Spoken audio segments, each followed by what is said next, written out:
और सावधान रहने की जरूरत है। जी हां, कोरोना वायरस एक बार फिर तेजी से अपने पैर पसार रहा है। आए दिन कोरोना का ग्राफ तेजी से बढ़ रहा है। कोरोना का नया वेरिएंट लोगों की जान से खेलने लगा है। नए वेरिएंट से संक्रमण के साथ मौत के आंकड़े भी बढ़ रहे हैं। देश भर में कोरोना के सक्रिय मरीजों की तादाद भी 40,000 के पार पहुंच चुकी है। हरियाणा प्रदेश में कोरोना फिर से सभी जिलों में पैर पसार चुका है। गुरुग्राम, फरीदाबाद, रोहतक, अंबाला कोरोना के हॉटस्पॉट बने हुए हैं। तो कोरोना के मामले एक दफा फिर से बढ़ रहे हैं, जो कहीं ना कहीं लोगों को सावधान रहने की अब जरूरत है। लोगों को अलर्ट हो जाने की अब जरूरत है। भीड़ में जाएं तो मास्क अवश्यक लगाएं, यही सबसे ज्यादा जरूरी कदम जब जब कोरोना का प्रसार तेज हुआ है जरूरी हो जाता है। 40,000 से ज्यादा सक्रिय मामले पहुंच चुके हैं। 3.65% पहुंचा है डेली पॉजिटिविटी रेट। 3.83% पहुंचा है वीकली पॉजिटिविटी रेट। 1.19% मृत्यु दर। हालांकि तमाम ये आंकड़े नीचे हैं, लेकिन कब ये आंकड़े बढ़ जाएं और ज्यादा कोई भी नहीं कह सकता, क्योंकि निर्भर करता है लोगों की लापरवाही कम से कम हो। नए लक्षण की बात करें, सिर में दर्द होना, मांसपेशियों में दर्द होना, XBB 1.16 के लक्षण आपको बता रहे हैं। थकान महसूस करना भी कोविड के नए वेरिएंट के लक्षण हैं। गले में खराश की शिकायत रहती है। और कोरोना को लेकर किस तरह से ज्यादा सावधानी बरतनी चाहिए, इस पर ज्यादा बातचीत और चर्चा के लिए हमारे साथ दो खास मेहमान जुड़ गए हैं। उनसे आपके रूबरू करा दे। डॉक्टर अनिल बिरला, CMO रोहतक, और doctor Sameer Bhati, health expert. दोनों का बहुत स्वागत है जनता टीवी में। और मैं शुरुआत आपके साथ करना चाहूंगा डॉक्टर अनिल बिरला जी। जिस तरह से देश भर में कोरोना के केसेस बढ़ रहे हैं और अब हरियाणा के तमाम जिलों में भी कोरोना एक बार फिर से पैर पसार चुका है, कुछ कुछ केसेस तमाम जिलों में दर्ज किए जा रहे हैं। आपकी पहली टिप्पणी सर, किस तरह से आप देखते हैं जो मौजूदा वक्त में कोरोना का ग्राफ बढ़ रहा है, ये कितना चिंताजनक है अभी?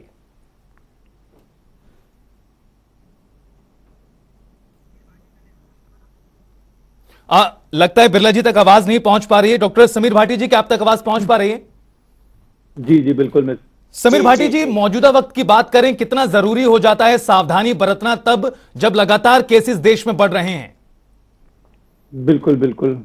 देखिए, दो स्तर पर जिस तरह से हम ध्यान रखते हैं, एक तो गवर्नमेंट के स्तर पर जैसा सर्वेलेंस चल रहा है, जिसमें ऑलरेडी क्लोज वॉच रख ही रहे हैं। ओमिक्रॉन का जो भी ये वेरिएंट आया है XBB, अभी से नहीं, खैर ये पहले से आया हुआ था। XBB के अभी काफी सब लीनिएजेस चल रहे हैं, उसी की वंशावली चल रही है।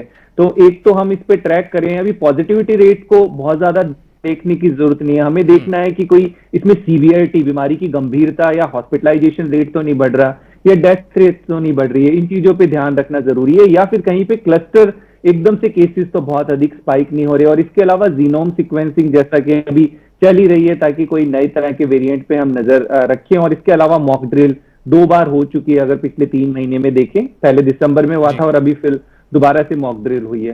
तो गवर्नमेंट के स्तर पे जिस तरह से सर्वेलेंस और तैयारियां होनी चाहिए, वो मुझे लगता है पूरी तरह से तैयारी है। अब ज्यादा यहाँ पर इंडिविजुअल रिस्पॉन्सिबिलिटी बढ़ जाती है, जिस तरह से आपने अभी इनिशियल रिपोर्ट में बताया कि हम लोगों को इंडिविजुअल लेवल पे सावधानियां पूरी तरह से बरतने की जरूरत है। जी, सावधानियां बरतने की जरूरत है, यही सबसे जरूरी काम है। डॉक्टर अनिल बिरला जी, क्या आप तक आवाज पहुंच पा रही है? अब डॉक्टर साहब, अगर देखा जाए, हरियाणा की बात करें खासतौर पर, जिस तरह से केसेस बढ़ रहे हैं देश भर में, हरियाणा भी इससे अछूता नहीं है। और लगातार जो दिन गुजर रहा है, जो आंकड़ा है कोरोना के केसेस का, वो बढ़ता जा रहा है। किस तरह से आप देखते हैं लोगों को कितना अब सावधान होने की जरूरत है, खासतौर पर उस वक्त जब ना सिर्फ देश भर में बल्कि हरियाणा में भी मामले जो है लगातार बढ़ रहे हैं, जो पाबंदियां एक बार फिर से कहीं ना कहीं कुछ कुछ स्तर पर शुरू हो चुकी हैं? सबसे पहले मेरा सभी दर्शकों को नमस्कार। जैसा कि अब हरियाणा के अंदर भी केसेस हमारे बढ़ रहे हैं, तो इसमें precaution is better than cure. जैसे कि सावधानियां अगर हम बरतेंगे तो इस बीमारी को हम काबू में कर सकते हैं। तो सबसे पहले मेरी यही अपील है कि हमें मास्क का इस्तेमाल करना चाहिए, भीड़ भाड़ के इलाके में न जाना चाहिए, और इसके साथ साथ जो हैंड सैनिटाइजर इसका इस्तेमाल करना चाहिए। और इसके साथ साथ हमारे जो सोशल डिस्टेंसिंग है, जो हमारा कोविड अप्रोप्रिएट बिहेवियर है, इसका इस्तेमाल करना चाहिए। इसके साथ साथ जैसे मैं ये आप कहना चाहूंगा कि अगर कोई भी पेशेंट आईएलआई के सिम्टम के साथ आता है हमारी किसी भी हेल्थ फैसिलिटीज के अंदर, उसके अंदर मैंडेटरी है कि हम कोविड टेस्ट करवाएं, आरटीपीसीआर टेस्ट हमें करवाना चाहिए और पेशेंट को अपने आप को आइसोलेट करना चाहिए। और इसके साथ मैं ये भी कहना चाहता हूं कि जितने भी हमारी हेल्थ फैसिलिटीज हैं, जैसे हरियाणा के अंदर सभी जहां हमें फ्लू कॉर्नर्स का है अलग से प्रबंध किया गया है और जो भी पेशेंट हैं आईएलआई के साथ रिपोर्टेड होते हैं हेल्थ फैसिलिटीज के अंदर, उनका सबके हम स्क्रीनिंग करते हैं और सबका आरटीपीसीआर कोविड के लिए कराते हैं। अब डॉक्टर अनिल बिरला जी, लेकिन अगर बात करें हरियाणा में जिस तरह से केसेस बढ़ रहे हैं, क्या इसे अभी खतरनाक माना जाए स्थिति को क्या चिंताजनक समझा जाए? चूंकि पहले भी ऐसा ही हुआ, मामले शुरुआती वक्त में काफी धीरे बढ़े, लेकिन उसके बाद जब एक बार कम्युनिटी स्प्रेड हुआ तो जो कोरोना के केसेस थे वो काबू में नहीं आए थे। मौजूदा वक्त की बात करें, जो वायरस का जो ये वाला वेरिएंट है, ये कितना खतरनाक हो सकता है और लोगों में जो पाया जा रहा है कोरोना, उसमें क्या कुछ लक्षण आप लोग देख पा रहे हैं? देखो, सबसे बड़ी बात यह है कि इसमें हमें ज्यादा पैनिक होने की जरूरत नहीं है जी। ये जो वेरिएंट है ये माइल्ड टाइप से वेरिएंट है, क्योंकि अगर हम हरियाणा की बात करें तो इस हरियाणा के अंदर जो भी हमारे कोविड के पेशेंट हैं उनको ज्यादा हॉस्पिटलाइजेशन की जरूरत नहीं है। सारे के सारे जो मोस्टली जो केसेस हैं वो माइल्ड रूप से हैं और उनको हम होम आइसोलेटेड पे ट्रीट कर रहे हैं। और इसके साथ साथ मैं ये भी कहना चाह रहा हूं कि जैसे कि पहले अपने पॉपुलेशन के अंदर कोविड वैक्सीनेशन हो चुकी है, हरियाणा के अंदर मैक्सिमम लोगों के अंदर जो हमारी फर्स्ट डोज और सेकंड डोज कवर हो चुकी है और इसके साथ साथ जो प्रिकॉशन डोज भी लग चुकी है। तो मेरा यही कहना है कि ज्यादा पैनिक होने की जरूरत नहीं है। ये जो वेरिएंट है माइल्ड रूप से, इसके अंदर जो ऐसे आपने कहा कि जो सिम्टम्स हैं, भाई हल्का बुखार है, खांसी जुकाम, इस तरह के जो सिम्टम्स के साथ प्रेजेंटेशन हो रहे हैं। और मैं ये कहना चाह रहा हूं कि जैसे आपको जो प्रिवेंटिव मेजर्स हैं वो सारे के सारे अपने इस्तेमाल करने चाहिए ताकि इस महामारी, क्योंकि जो स्प्रेड है अगर हम इसको रोक सकेंगे, साइकिल को तोड़ देंगे तो इसको हम स्प्रेड होने से बचा सकते हैं। बिल्कुल, जो साइकिल है उसको रोकना बहुत जरूरी है। डॉक्टर समीर भाटी जी, मौजूदा वक्त की बात करें तो क्या आपको लगता है कि और कदम उठाए जाने चाहिए? क्योंकि अगर एक बार कम्युनिटी स्प्रेड हुआ तो मामले बहुत तेजी के साथ बढ़ेंगे, जो कहीं ना कहीं चिंता की बात हो सकती है। और इस वक्त अगर लापरवाही नहीं थमी और लगातार मास्क की अवहेलना होती रही, पब्लिक गैदरिंग लगातार होती रही, तो क्या स्थिति चिंताजनक हो सकती है सर? बिल्कुल। देखिए, जो अभी हम देख रहे हैं, जिस तरह से वेरिएंट पे नजर बनाए रख रहे हैं, क्योंकि जितने भी अभी वेरिएंट अभी जो डेटा आ रहा है वो ओमिक्रॉन के सभी सब लीनिएजेस है। इसमें ये पाया गया है, इवन एक्सबीबी का हम देखें तो एक्सबीबी के 90% केसेस है। एक्सबीबी में एक्सबीबी 1.16 जो कि अभी नया वेरिएंट है, इसके 35% के करीब केसेस हैं। बट इसमें ये देखा गया है कि ये इन्फेक्शियस ज्यादा है, संक्रामक ज्यादा है, इन्फेक्टिविटी रेट इसका ज्यादा है। और इसके बाकी जो दूसरा हम इसका क्लिनिकल बिहेवियर देख रहे हैं कि इसमें बीमारी की गंभीरता नहीं निश्चित तौर पे देखी गई है। इसी वजह से जीनोम सीक्वेंस बढ़ाया गया है कि अगर वायरस में पूरी तरह का कोई बदलाव ना आ जाए, उसको हम ठीक तरीके से ट्रैक कर सके। फिलहाल अभी केसेस राइज होंगे, फॉल होंगे, जिस तरह से काफी टाइम से हम ट्रेंडिंग देख रहे हैं। बट इंपॉर्टेंट यहाँ पे ये आ जाता है कि हमारा जो हाई रिस्क वाला ग्रुप है, स्पेसिफिकली 3 कैटेगरी में जिसको हम डिवाइड करें कि आपके जो एल्डरली लोग हैं अबाउ 60 या कोमॉर्बिड है, जिनको पहले से कोई गंभीर बीमारी है, इसके अलावा जो इम्यूनोकॉम्प्रोमाइज्ड लोग हैं उनको विशेष तौर पे ध्यान देने की जरूरत है। और इस कैटेगरी में अगर इन लोगों ने अपना बूस्टर भी नहीं लिया है, क्योंकि बूस्टर अगर ओवरऑल देखें तो संख्या काफी कम है, उनको अपना बूस्टर भी ले लेना चाहिए। और दूसरा टेस्टिंग का, जैसे डॉक्टर साहब ने भी बताया कि अगर उनको किसी भी तरह के लक्षण दिखाई देते हैं, क्योंकि आप नॉर्मल फ्लू में H3N2 या कोविड का जो भी वेरिएंट है, इनके जो लक्षण है इनमें आप बहुत ज्यादा फर्क नहीं कर सकते, लक्षण ऑलमोस्ट सेम है। तो इस वजह से एक बार टेस्ट आप करा लें। इनमें अर्ली डायग्नोज करना बहुत ज्यादा जरूरी होता है, स्पेशली हाई रिस्क ग्रुप में, क्योंकि जितना भी अभी हमने कैजुअलिटी देखी भी है या हॉस्पिटलाइजेशन जो भी थोड़ा बहुत देखा गया है वो ज्यादातर हाई रिस्क ग्रुप के अंदर ही देखा गया है। तो इस वजह से इसके ऊपर रेगुलरली, और जैसा हम स्पेसिफिकली कोविड अप्रोप्रिएट बिहेवियर की बात तो कर ही रहे हैं, इम्यूनिटी पे आप अपना विशेष तौर पे ध्यान रखें, खान पान पे आप ध्यान रखें, साफ सफाई पे विशेष तौर पे ध्यान रखें। और स्पेशली जो हाई रिस्क वाले लोग हैं, भीड़ भाड़ में जा रहे हैं, तो उनको मास्क पहनने की जरूरत है। और किसी को भी लक्षण होते हैं तो उसको मास्क लगाना जरूरी है, क्योंकि वो अपने सिम्टम्स किसी ऐसे पर्सन को दे सकता है जिसके लिए ये थोड़ा गंभीर बन सकता है। यानी भाटी जी कहा जा सकता है कि कहीं ना कहीं अच्छी खबर है, राहत की बात है, चूंकि संक्रामक हालांकि ज्यादा है लेकिन जो गंभीरता है वो उतनी दिखाई नहीं दे रही है। लेकिन इसके चलते कुछ लोगों में भाव यह आ जाता है कि क्योंकि उन्होंने वैक्सीन लगा रखी है, दोनों डोज ले रखी है, बूस्टर भी ले रखा है, उन्हें किसी प्रकार की चिंता करने की जरूरत नहीं है। तमाम दर्शक जो हमारे सुन रहे हैं, जो देख रहे हैं, क्या कुछ बताना चाहेंगे आप, क्यों जरूरी है मास्क का उपयोग करना, पब्लिक गैदरिंग में ना जाएं और जाएं भी तो मास्क लगाएं, कितना जरूरी हो जाता है आज के वक्त में? बिल्कुल, देखिए आपको चाहे इन्फेक्शन, आपने वैक्सीन लगवाई हो या चाहे आपको पहले भी इन्फेक्शन हुआ हो, आपको संक्रमण तो फिर भी हो सकता है, दोबारा से आपको इन्फेक्शन हो सकता है। तो वैक्सीन से बीमारी की गंभीरता रोकी जाती है पर इन्फेक्शन नहीं रुक सकता। अब इसमें दो चीज आती है कि हमारा यूथ जैसे बाहर ज्यादातर उनका मूवमेंट रहता है काम के लिए, उनको अगर संक्रमण होता है तो घर जाके, घर पे अगर कोई हाई रिस्क वाला ग्रुप है, जैसे अगर कोई प्रेग्नेंट वुमेन है या कोई घर पे बुजुर्ग हैं जिनको पहले से कोई बीमारी है, अगर वो उनको संक्रमण देंगे तो उनके लिए प्रॉब्लम हो सकती है। तो इस वजह से जरूरी है कि मास्क पहनना, अगर आप ऐसी कोई भी जगह पे जाते हैं जहां पर भीड़ भाड़ है या आप किसी भी पर्सन से मिलते हैं स्पेशली जिसको कोई लक्षण है, तो वहां पर आपको सावधानी बरतने की जरूरत है कि आप स्वस्थ हैं पर आप किसी ऐसे इंसान को संक्रमण दे सकते हैं जिसके लिए बीमारी गंभीर हो सकती है। ठीक है। अब डॉक्टर बिरला जी, मैं आपसे यहां पर यह भी जानना चाहता हूं कि जिस तरह से कहा जा रहा है कि कोरोना अब हमेशा साथ रहेगा और वक्त वक्त पर यह रूप स्वरूप बदलकर हमारे साथ ही मौजूद रहेगा, लोगों को एहतियात बरतना ही पड़ेगा जब जब केसेस बढ़ेंगे। अगर जो मौजूदा वक्त में वायरस का वेरिएंट है XBB 1.16 जिसकी बात लगातार हो रही है, संक्रामक बहुत है लेकिन जो गंभीरता है वो नहीं है, जो कहीं ना कहीं राहत की बात है, जो ये लहर है ये कब तक चल सकती है, क्या कुछ माना जा रहा है इसको लेकर? देखो, जैसे कि जो वेरिएंट है वो, इसकी जो हम कह सकते हैं कि इन्फेक्टिविटी रेट वो काफी है, पर इसके जो डिजीज की जो सीवियरिटी है वो माइल्ड है।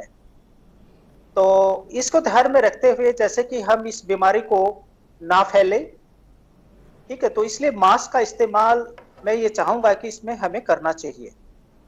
भीड़ भाड़ के इलाके हैं उसके अंदर हमें अवॉइड करना चाहिए, न जाना चाहिए। तो मेरा यही कहना है कि इस बीमारी को, जैसे कि आपने कहा कि वैक्सीनेशन हैं, हमारी बूस्टर डोज भी लग चुकी है पर इसकी माइल्ड फॉर्म रहेगी, तो यही रिक्वेस्ट है कि अपने जो प्रिवेंटिव जो मेजर्स हम ले सके वो हमें लेने चाहिए। लेकिन डॉक्टर बिरला जी, हरियाणा की अगर बात करें, हालिया दिनों में जिस तरह से स्वास्थ्य मंत्री अनिल विज की ओर से भी बयान सामने आया था कि 100 लोग अगर इकट्ठा होते तो मास्क अनिवार्य है, और भी इस तरह से स्टेप बाय स्टेप जो पाबंदियां हैं वो कहीं ना कहीं इंपोज होती दिखाई दे रही हैं। लेकिन सवाल यहां पर यह है, जो वैक्सीनेशन है प्रदेश में, अगर बूस्टर डोज की बात करें उसकी संख्या कुछ खास नहीं है, कितना जरूरी हो जाता है वैक्सीनेशन और ज्यादा तेज गति से हो? अब देखो, वैक्सीनेशन की अगर हम बात करें, हमारी फर्स्ट एंड सेकंड डोज वो हरियाणा के अंदर मैक्सिमम पॉपुलेशन को लग चुकी है जी। जो बूस्टर डोज की आप बात करो, जिसको हम प्रिकॉशन डोज भी कहते हैं, इसकी थोड़ा सा जो वैक्सीनेशन, जो प्रिकॉशन डोज हम देते हैं, ये हमारा यानी कि पहली जो इम्यूनिटी है उसको बूस्टअप करने के लिए होती है। तो इम्यूनिटी का स्टेटस ये है पॉपुलेशंस के अंदर कि फर्स्ट एंड सेकंड से बेटर होता है, पर हमारी यही अपील है कि प्रिकॉशन डोज हमें लगवानी चाहिए ताकि जो सीवियरिटी है इसको हम कम कर सके। बिल्कुल, प्रिकॉशनरी डोज क्यों जरूरी है वो बिरला जी ने बताया। लेकिन डॉक्टर समीर भाटी जी, अगर बात करें हरियाणा से बाहर की बात करें, आने वाले वक्त में कुछ राज्यों में चुनाव भी होने जा रहे हैं, अलग अलग कार्यक्रम वक्त वक्त पर होते ही रहते हैं जहां पर काफी बड़ी संख्या में भीड़ इकट्ठा होती है, और जब केसेस बढ़ रहे हैं और ऐसे वक्त में भीड़ अगर इकट्ठा होती है तो क्या यह खतरनाक नहीं होगा?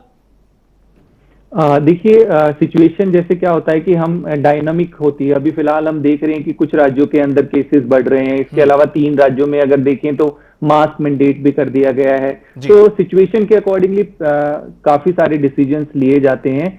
और इसमें एक चीज, जैसा अभी आपने पहले भी पूछा था अभी कि क्या ये अब हमारे साथ ही रहेगा? हाँ बिल्कुल। कोविड की भी अगर हम बात करें तो हमारे जैसे और अन्य इन्फ्लुएंजा या और दूसरी तरह के रेस्पिरेटरी वायरस है, ये भी हमारे साथ चलने वाला है। ऐसा नहीं है हम कहें कि कोविड अब चला गया पूरी तरह से, ये भी, इसमें भी राइज आती रहेगी। जैसे हम अभी फिलहाल देख रहे थे H3N2 और दूसरे इन्फ्लुएंजा वायरस और अन्य रेस्पिरेटरी वायरस, तो ये आते रहेंगे। मास्क की बार बार बात इसलिए कर रहे हैं कि ये अब हमको न्यू नॉर्मल बिहेवियर बनाना पड़ेगा। मास्क आपको खाली कोविड से ही नहीं, और भी जो जिस तरह के वायरस सर्कुलेट हो रहे हैं उनसे भी आपको प्रोटेक्ट करता है। तो इस वजह से बार बार मास्क को मैंडेट करना या मास्क को एक हेल्दी हैबिट बनाने पे बार बार जोर दिया जा रहा है। और बाकी जिस तरह का हम लोगों के पास डेटा आता रहेगा, अगर वायरस के स्ट्रक्चर में, वायरस के बिहेवियर में कुछ और चेंजेस आते हैं तो उस तरह से आगे पॉलिसीज में अमेंडमेंट होते रहेंगे। तो गवर्नमेंट के आगे जिस तरह से दिशा निर्देश आएंगे उस तरह से ग्राउंड लेवल पे पॉलिसीज इंप्लीमेंट होगी। पर इंपॉर्टेंट यहाँ पर आ जाती है कि अब व्यक्तिगत तौर पे हमारी ज्यादा जिम्मेवारी हो जाती है, क्योंकि अब बहुत सारी चीजें ऑलरेडी अवेयरनेस इस तरह से हो चुकी है, लोग इसको सीख चुके हैं, और आगे अब जैसे छुट्टियां आने वाली है, वेकेशन आने वाले हैं, तो निश्चित तौर पे लोगों को सावधानियां बरतने की बहुत जरूरत है। क्योंकि अभी हम देख भी रहे हैं, अगर H3N2 में भी देखें, इन्फ्लुएंजा में भी देखें, तो लोगों की इलनेस थोड़ा लंबे समय तक रह रही है, काफी लंबे समय तक लोगों की खांसी नहीं जा रही है। तो मैं इसमें यही कहूंगा, और जैसे डॉक्टर साहब ने भी बार बार अपील की है, कि सावधानियां अब हमें व्यक्तिगत तौर पर बरतने की ज्यादा जरूरत है। लेकिन भाटी जी, सवाल यहां पर यह है, चूंकि लगातार जो हेल्थ एक्सपर्ट्स हैं वो कह रहे हैं कि कोरोना हमारे साथ ही रहेगा, अन्य वायरसेस की तरह, इन्फ्लुएंजा की तरह, लेकिन उनमें इस तरह से गंभीरता नहीं देखी जाती। उसकी दवाई खाइए आप और आप ठीक हो जाते हैं। लेकिन कोरोना का जो डेल्टा वेरिएंट था, या फिर शुरुआती वक्त की बात करें, जिस तरह से तमाम चीजें बिगड़ी थी और एक के बाद एक जो ग्राफ थे वो ऊपर गए थे, उसको देखते हुए क्या आपका क्या कहना है कि जो मौजूदा वक्त में लहर है या फिर इसके बाद जो भी आएगी वो कब तक रह सकती है? इसको लेकर क्या हमारे पास कोई मापदंड तय हो चुके हैं कि हाँ, ये वक्त, ये कुछ महीने रहेगी लहर या और ज्यादा समय तक रह सकती है? ये किस बात पर निर्भर करता है? हाँ, देखिए, अगर इसमें हम देखें शुरुआत से, तो वायरस में अगर शुरू में सबसे पहले वुहान वायरस था, अल्फा, उसके बाद फिर हमारा जो डेल्टा आया वो काफी गंभीर रहा, फिर ओमिक्रॉन आया जब से, तब से वो माइल्ड होता जा रहा है। इन्फेक्टिविटी में डेफिनेटली उसके बदलाव आया है। और रही बात ऐसा कि आप अगर इसकी दूसरे अन्य वायरस से कंपेयर करें, नहीं, दूसरे अन्य वायरस भी कई बार उसी तरह से घातक रहते हैं। अभी हम H3N2 या H1N1 में देखें तो उसके अंदर भी काफी, कई बार पेशेंट्स को काफी प्रॉब्लम रहती है, इवन हॉस्पिटलाइजेशन भी देखा गया है। इसमें भी उसी तरह से जैसे हम फ्लू के लिए शॉट लेते हैं हर साल, अब उसमें जो नया स्ट्रेन आता है उसके हिसाब से वैक्सीन अपडेट होती रहती है। तो फिलहाल अब आगे आने वाले टाइम में वैक्सीन भी और अपडेट होगी, जो भी नया वेरिएंट सर्कुलेट होगा उसके हिसाब से, और इसकी भी हमें, मुझे लगता है कि आगे आने वाले टाइम में उसी तरह से जैसे फ्लू के लिए ली जाती है, उसी तरह से इसके लिए भी वैक्सीन आगे आने वाले समय के अंदर ली जाएगी। फिलहाल अभी एक साल से तो हम ट्रेंड यही देख रहे हैं कि ये ओमिक्रॉन की वंशावली चल रही है और इसके अंदर बीमारी की गंभीरता नहीं देखी गई है। फिर भी हम जीनोम सीक्वेंसिंग करते रहेंगे कि अगर वायरस पूरी तरह से बदल गया तो फिर एक अलग बात रहती है। ठीक है। डॉक्टर बिरला जी, मैं आपसे यहां पर यह जानना चाहता हूं कि शुरुआती वक्त में जिस तरह से कोरोना वायरस आया था, लोगों में पैनिक की स्थिति थी, निश्चित तौर पर उसका एक बड़ी वजह भी थी, क्योंकि लोगों को जानकारी नहीं थी, लोग उस तरह से उसे ले भी नहीं पा रहे थे, मानसिक तनाव बहुत ज्यादा हो चुका था। शुरू के अगर हम वेरिएंट को देखें और अब कई लहर के बाद मौजूदा वक्त के वेरिएंट को देखें, तो क्या किसी प्रकार का बदलाव अब आ पाया है या अभी भी शुरुआती स्तर की तरह ही चीजें हैं? कोरोना के वेरिएंट की बात करें, लोगों में जो सिम्टम्स हैं उसकी बात करें, जो लोगों का इम्यूनिटी है उसमें किस तरह के बदलाव अब आप लोग देख पाते हैं? देखो, शुरुआत में जैसे अपनी फर्स्ट फ्लोर आई थी, उसके बाद अपनी जो सेकेंड लेयर जिसमें डेल्टा वायरस, उसमें सीवियरिटी काफी थी और काफी लोगों को हॉस्पिटलाइजेशन की जरूरत पड़ी थी। और उस टाइम पे अगर हम बात करें, जैसे कि पॉपुलेशंस के अंदर जो हम इम्यूनिटी की बात करें वो काफी कम थी। तो अगर जैसे जैसे हमारी वैक्सीनेशन आई और लोगों के अंदर जैसे अवेयरनेस आई, लोगों को अपने जो प्रिवेंटिव मेजर्स का इस्तेमाल किया, तो एट प्रेजेंट की अगर हम बात करें तो जो हमारा वायरस है वो माइल्ड रूप से है जी। ठीक है, तो इसके अंदर जो सीवियरिटी है वो काफी कम है और इसमें ज्यादा पैनिक होने की जरूरत नहीं है। अगर हम अपने जो भी हमारे प्रिवेंटिव मेजर्स हैं, क्योंकि जैसे कि वायरस ने अपना जो समय समय से अपने जो रूप बदल रहा है, तो उसके लिए जैसे हमारे ये कहना चाहूंगा कि आजकल हमारा जो वायरस है वो माइल्ड रूप से है। तो मेरा यही कहना है। लेकिन डॉक्टर बिरला जी, आप इसके पीछे क्या वजह मानते हैं, जो अब मौजूदा वक्त में जो लहर है या फिर पिछली कुछ लहरों की बात करें, सेकेंड लहर को छोड़ दिया जाए, जो लगातार जो सीवियरिटी है, गंभीरता है मरीजों में, वो कम होती जा रही है, इसके पीछे आप क्या वजह मानते हैं? क्या वैक्सीनेशन इस तरह से हो चुका है, ये बड़ी वजह है, लोगों में इम्यूनिटी मजबूत हो चुकी है?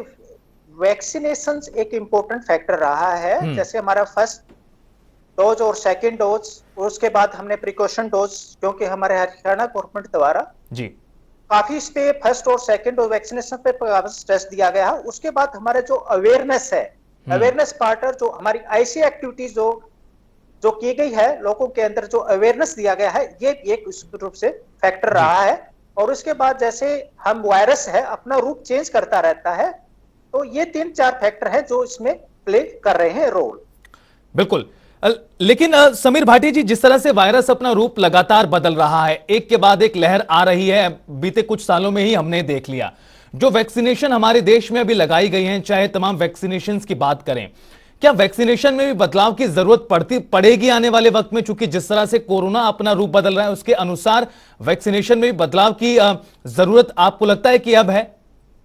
बिल्कुल बिल्कुल। इसमें देखिए दो चीजें, एक तो जैसे वायरस अपना रूप स्वरूप बदलता है तो ज्यादातर वो माइल्ड की तरफ ही जाता है आमतौर पे, जैसा आप देख भी रहे हैं, और ये माइल्ड होता जा रहा है, पहली बात। दूसरा बात, कम्युनिटी के अंदर एक इम्यूनिटी डेवलप होना शुरू हो जाती है। अब इसमें दो तरह की इम्यूनिटी डेवलप हो गई है। एक तो क्योंकि हमने वैक्सीनेशन कर लिया है, सबको वैक्सीन एक्वायर्ड इम्यूनिटी हो गई, और दूसरा नेचुरल इम्यूनिटी भी लोगों की बन गई। जैसे ओमिक्रॉन के समय 90% के करीब लोगों को नेचुरल इन्फेक्शन भी हो गया था, 2-3 बार भी लोगों को इन्फेक्शन हो गया, तो दोनों मिलकर हाइब्रिड इम्यूनिटी बन गई लोगों की। तो इस वजह से अब जो भी वेरिएंट से वो एक्सपोज हो रहे हैं, तो संक्रमण उनको हो रहा है, मतलब हल्के फुल्के सिम्टम आ रहे हैं, पर संक्रमण होना और बीमारी होने में फर्क है। उनको बीमारी नहीं हो रही, पहली बात। और ज्यादातर अभी देखा गया कि उनको अपर रेस्पिरेटरी तक ही ये पहुंच भी रहा है, अगर बीमारी भी हो रही है। जैसे डेल्टा में देखा गया था कि भाई वो लंग्स तक जा रहा है, वैसा नहीं है, उनको नॉर्मली गले तक के इस तरह के सिम्टम रहते हैं। तो यही इस चीज पे अगर फिलहाल अभी देखें ऑब्जर्वेशन, तो इसमें यही रही है। और इसमें इंपॉर्टेंट यही है कि अभी फिलहाल हमें संक्रमण को, ट्रांसमिशन को ज्यादा से ज्यादा रोकना होता है, क्योंकि ट्रांसमिशन जब भी होता है, बढ़ता है, तो नई तरह का वेरिएंट आने का चांस हमेशा बना रहता है। तो इसी वजह से गवर्नमेंट भी इसी चीज पे विजिलेंट है, और ये सर्विलेंस सिस्टम को भी इसी वजह से मजबूत किया हुआ है कि हम किसी भी तरह के नए आने वाले वेरिएंट को रोक सकें। ठीक है। डॉक्टर अनिल बिरला जी, मैं आपसे यहां पर जानना चाहूंगा, हाल ही में देश भर में देशव्यापी मॉकड्रिल का आयोजन हुआ था। कोरोना की तैयारियों को देखा गया, परखा गया। हरियाणा के स्तर पर बात करें, रोहतक में बात करें, जो मॉकड्रिल का आयोजन हुआ था, उसमें किस तरह की तस्वीर आपको देखने के लिए मिली? क्या हम कह सकते हैं कि इंतजाम पुख्ता है, अगर मरीज बढ़ते भी हैं तो परेशानी नहीं होगी? देखो, अगर हम रोहतक जिले की बात करें जी, अगर हमारे पास जो अभी मॉक ड्रिल की थी 10 और 11 को, तो सारी की सारी हमारी हेल्थ फैसिलिटीज, अगर हम मैन पावर की बात करें, अगर हम इक्विपमेंट की बात करें, अगर हम मेडिसिन की बात करें, हमारे पास सारे के सारे साधन सुफिशिएंट मात्रा में उपलब्ध हैं। जैसे कि रोहतक के अंदर हमारे एक टर्सरी लेवल का हॉस्पिटल, पीजीएमएस हॉस्पिटल भी है। हमारे पास काफी इसके अंदर जो आईसीयू बेड हैं, लगभग 500 के आसपास आईसीयू बेड हैं। और हमारा जो डिस्ट्रिक्ट सिविल हॉस्पिटल है, उसके अंदर हमारे 75 जो बेड्स हैं हमने रिस्टोर किए गए हैं, और जो ऑक्सीजनेटेड बेड है वहां पर हमारे पास 42 वेंटिलेटर्स की सुविधा उपलब्ध है। अगर हम पेरिफेरी की बात करें, हमारे जो पीएचसी लेवल पे भी ऑक्सीजन कंसंट्रेटर्स अवेलेबल हैं, और जितने भी सीएचसी है वहां पर हमारे पीएसए प्लांट है, जैसे कलानौर है, महम है और शांपला, वहां पर पैक्शंस हैं। और इसी तरह से अगर हमारा जो डिस्ट्रिक्ट सिविल हॉस्पिटल रोहतक के अंदर भी पीएसए प्लांट फंक्शनल है, और हर एक हेल्थ फैसिलिटीज के ऊपर हमारे पास बीएनटी टाइप के ऑक्सीजन सिलेंडर सुफिशिएंट मात्रा में उपलब्ध हैं। रही बात जैसे मैन पावर की भी हमारे पास रोहतक जिले के अंदर किसी भी तरह की कोई कमी नहीं है, और मेडिसिन भी सफिशिएंट अमाउंट में उपलब्ध यानी बिल्कुल कहा जा सकता है बिरला जी, तैयारी भी पूरी है और लोगों को घबराने की जरूरत भी नहीं है। लेकिन अगर बाहर जाएं, भीड़ में जाएं, तो मास्क जरूर लगाएं, यही सबसे जरूरी हो जाता है। बहुत बहुत शुक्रिया आप दोनों ही मेहमानों का हमारे साथ जुड़ने के लिए और ये अहम जानकारी हमारे साथ साझा करने के लिए।